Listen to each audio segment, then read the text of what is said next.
ब्रह्मा जी नारद जी को एक कथा सुना रहे हैं, क्योंकि जब जन्मेजय ने वेद व्यास जी से पूछा है ब्रह्मांड की उत्पत्ति के विषय में, तो वेद व्यास जी कहते हैं कि जो मेरे पूछने पर नारद जी ने बताया था और नारद जी के पूछने पर जो उनको ब्रह्मा जी ने बताया था, वही कथा मैं आपको सुना रहा हूं। अर्थात ब्रह्मा जी कहते हैं कि हे पुत्र नारद, मेरा जो शरीर है यह सूत्रात्मक है।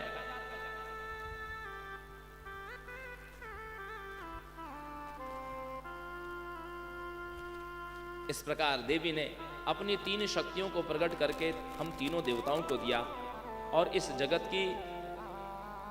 इस ब्रह्मांड की जिम्मेदारी सौंप दी। इस ब्रह्मांड का दायित्व हमको दे दिया। जैसे हमारे देश को एक सरकार चलाती है और इसी देश में 29 राज्य हैं। प्रत्येक राज्य में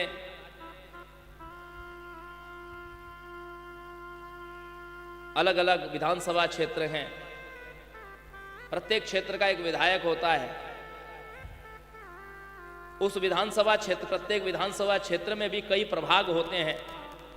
उनकी समस्याओं को निदान करने के लिए वहां पर पार्षद आदिगण होते हैं, कॉर्पोरेटर जिसको कहते हैं। और सब अपने अपने कर्तव्य का, अपने अपने क्षेत्र का, अपने अपने सीमा के अंतर्गत सभी लोग विकास कार्य करते हैं, समस्याओं का निदान करते हैं। ठीक उसी प्रकार अनंत कोटि ब्रह्मांड की जननी जगदम्बा ने प्रत्येक ब्रह्मांड में अपनी तीनों शक्तियों को प्रकट कर रखा है, जो इन त्रिदेवों की सहायता करती हैं। महाकाली, महालक्ष्मी, महासरस्वती, जो सत्व, रज और तमो गुण की अधिष्ठात्री है।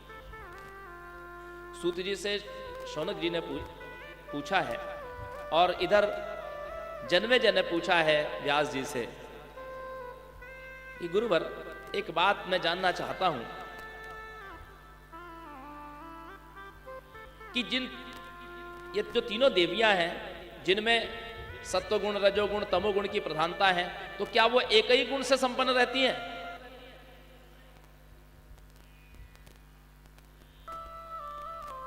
व्यास जी कहते हैं ऐसा नहीं है। किसी में किसी गुण की प्रधानता जरूर होगी, लेकिन अन्य दो गुण भी उसके भीतर रहेंगे, भले वो गौण रूप से रहे लेकिन रहेंगे। जैसे कि तमोगुणी व्यक्ति क्रोधी होता है, सत्वगुणी व्यक्ति शांत होता है। तो जो व्यक्ति शांत रहता है, क्या उसको कभी गुस्सा नहीं आता? कभी कभी आता है उसको भी गुस्सा। अच्छा, जिसके अंदर तमोगुण की प्रधानता है, क्या वो कभी पूजा पाठ नहीं करते? क्या उनके अंदर दया करुणा नहीं होती? उनके अंदर भी होती है, भले थोड़ी रूप में रहेगी लेकिन रहेगी।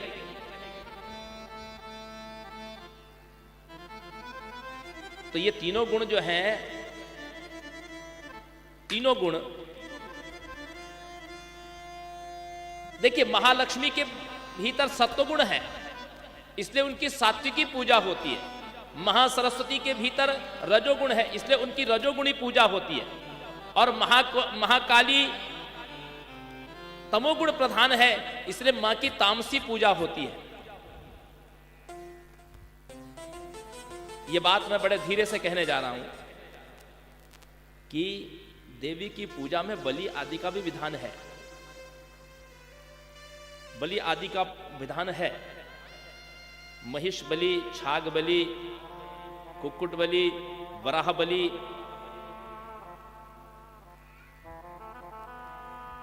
ये बलि का विधान है। लेकिन किसके लिए है? किसके लिए है?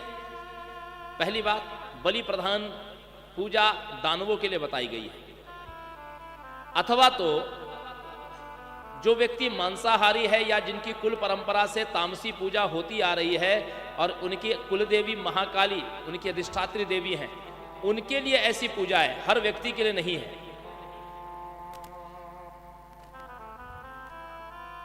क्योंकि जैसा गुण वैसी पूजा। और ऐसा नहीं कि आप महाकाली की सात्विकी पूजा करेंगे, मां को बलि न दे करके यदि आपने हविषान्न का यदि आपने यजन किया, माँ को हलवा पूरी का भोग लगाया, माँ को पायस का भोग लगाया, तो माँ अस्वीकार करेगी? ऐसा नहीं है। लेकिन माँ प्रसन्न उसी से होती है। महाकाली का जो पूजा का विधान बताया गया है, इसीलिए आप यदि कामरूप कामाख्या में जाइए, तारापीठ में चले जाइए,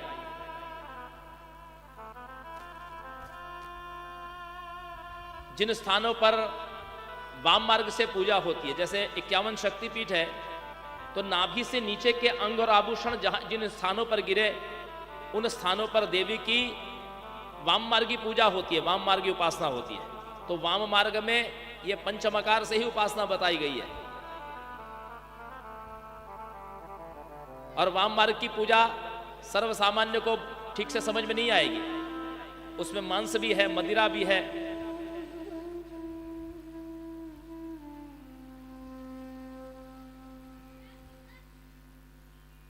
मत्स्य है, मुद्रा है, मैथुन है।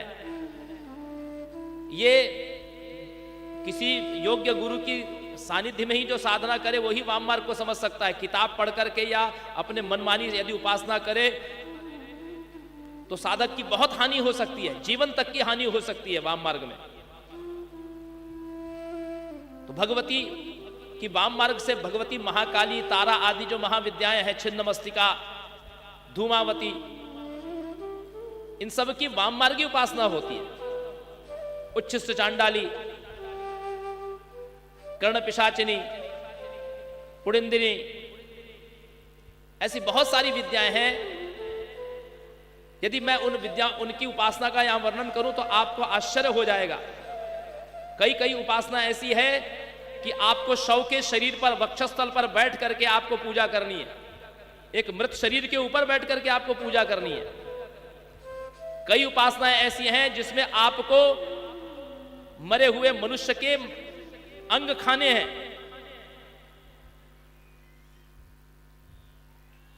कभी कभी आप अखबारों में पढ़ते हैं, अमुक व्यक्ति को पुलिस ने पकड़ लिया, उसने अमुक कार्य की सिद्धि के लिए किसी बच्चे की बलि दे दी।